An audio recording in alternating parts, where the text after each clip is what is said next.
A Alemanha era uma monarquia semi-absolutista liderada pelo Kaiser Guilherme II, que fugiu após a derrota alemã na Primeira Guerra Mundial. Em curso, havia uma revolução comunista liderada por Rosa Luxemburgo e Karl Liebknecht. O exército, a aristocracia e a burguesia não se viam em condições de lidarem com essa revolução em curso. Então eles confiaram o poder ao Partido Social Democrata para que ele acabasse com a revolução. Apesar do Partido Social Democrata ter sido um partido de esquerda, ele não era revolucionário. Hoje nós vamos conversar a respeito da República de Weimar, do Tratado de Versalhes e da ascensão do nazismo.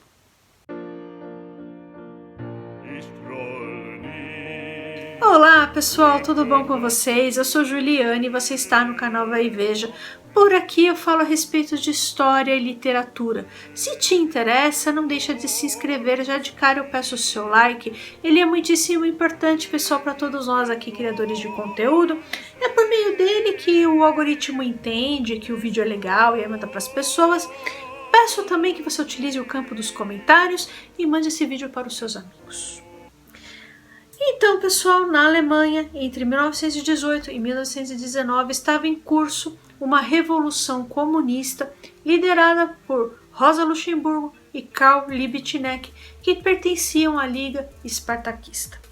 O exército estava muito desmoralizado por conta da derrota alemã na Primeira Guerra Mundial, e a burguesia, setores da aristocracia e o próprio exército não se viam em condições de lidar com a revolução que estava em curso. Aí eles se uniram ao Partido Social Democrata Alemão, que, apesar de ter sido um partido de esquerda, não era um partido revolucionário. Assim, esse partido social-democrata, ele tinha muita penetração na classe operária, nos movimentos sindicais, e ele poderia conter com mais facilidade a revolução que estava em curso. E foi o que de fato aconteceu.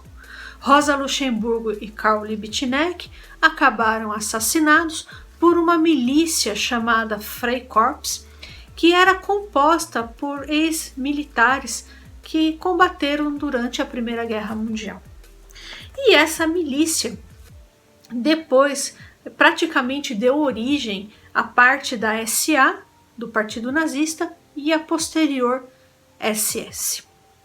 Após a Primeira Guerra Mundial, houve várias transformações na Europa.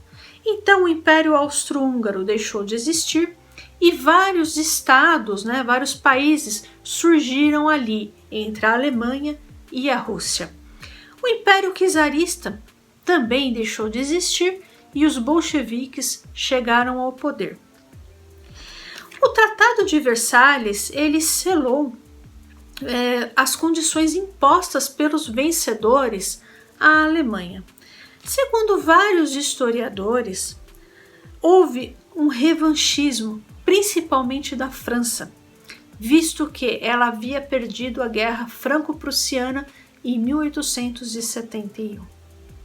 Então foram várias medidas que os aliados tomaram. A primeira dela foi a exigência da entrega dos territórios coloniais da Alemanha.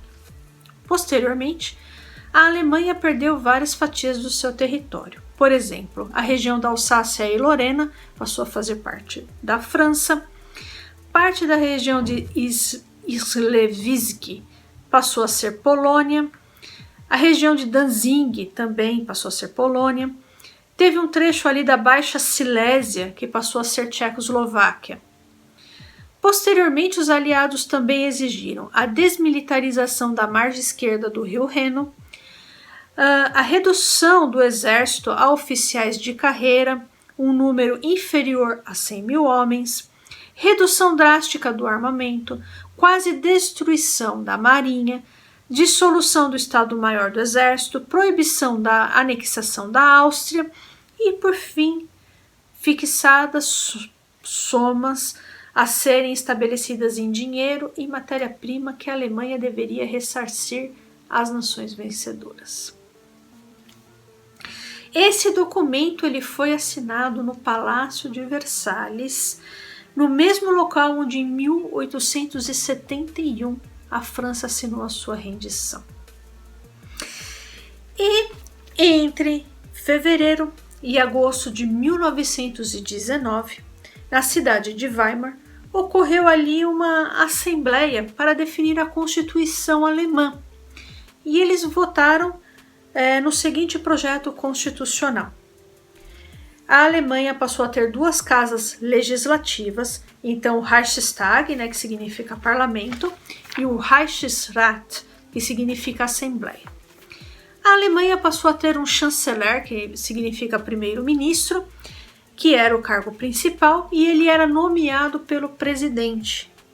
O primeiro chanceler foi Friedrich Ebert, que era do Partido Social Democrata. E o país passou a ser praticamente governado pela social-democracia. Em 1923, o Partido Nazista tentou dar um golpe de Estado que ficou conhecido como golpe da cervejaria. Esse golpe fracassou e Hitler e outros nazistas acabaram presos. A população alemã estava numa situação dificílima.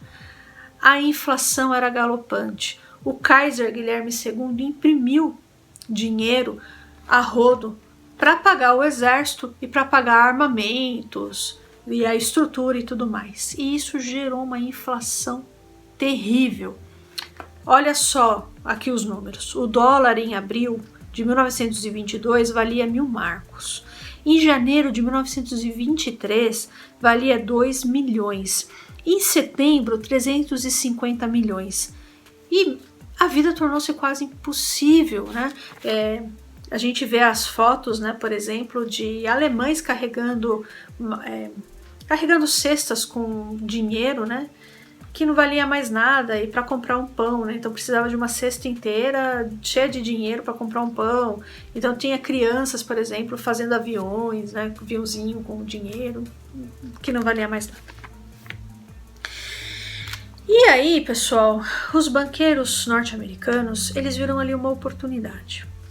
Porque uma Alemanha devastada não era muito interessante para ninguém, não. Por quê? Apesar de ser um país que estava passando por uma situação difícil, a Alemanha tinha um grande parque industrial, uma classe operária muito desenvolvida, uma burguesia, uma classe média também. Tudo era uma sociedade muito desenvolvida, era uma sociedade antes da Primeira Guerra Mundial bastante rica culturalmente e tal. E aí eles falaram, é uma grande oportunidade de desenvolver esse país emprestando dinheiro. E foi o que eles fizeram. E o Partido Social Democrata, ele de fato começou a restabelecer os empregos com os empréstimos norte-americanos. Inclusive, ele começou a pagar os aliados, as somas impostas pelo Tratado de Versalhes e tudo mais, e a vida começou a voltar ao normal. Inclusive, a quantidade de empregos gerada por esses empréstimos norte-americanos e o restabelecimento do parque industrial foi maior do que antes da Primeira Guerra Mundial. Então ali a Alemanha já estava ali num caminho de se recuperar totalmente.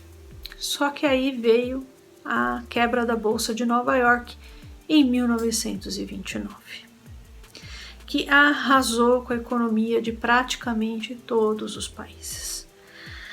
Na Europa, a Alemanha foi o país mais afetado. Então, o desemprego chegou à marca de 6 milhões de pessoas. E foi nesse contexto que Hitler passou a se tornar mais popular ainda, porque ele oferecia soluções muito simples para questões muito complexas. Então, ele responsabilizou os judeus por tudo que tinha acontecido.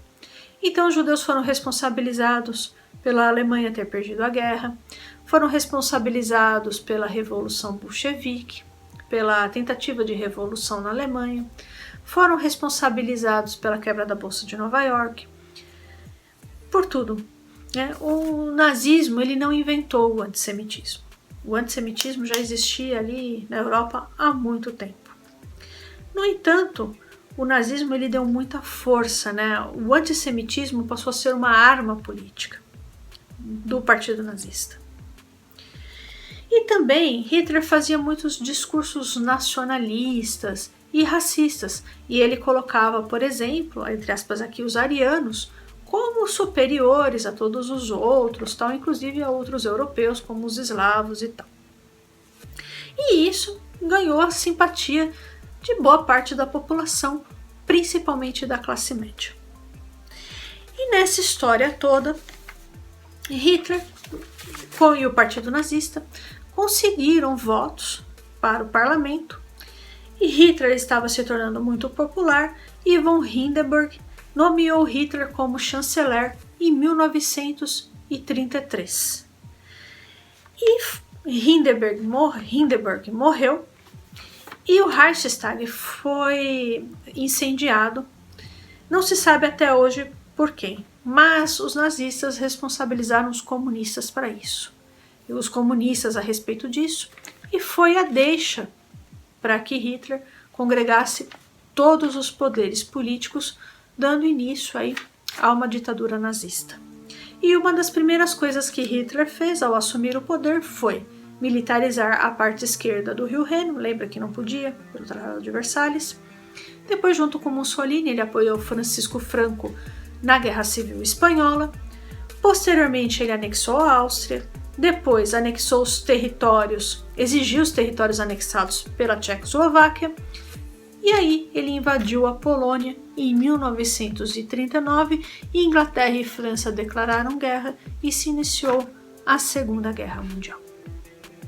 Então, pessoal, eu espero muito que vocês tenham gostado do vídeo de hoje. Peço a sua gentileza para que você não deixe de se inscrever nesse canal, curtir e compartilhar esse vídeo com seus amigos. Um abraço e até mais.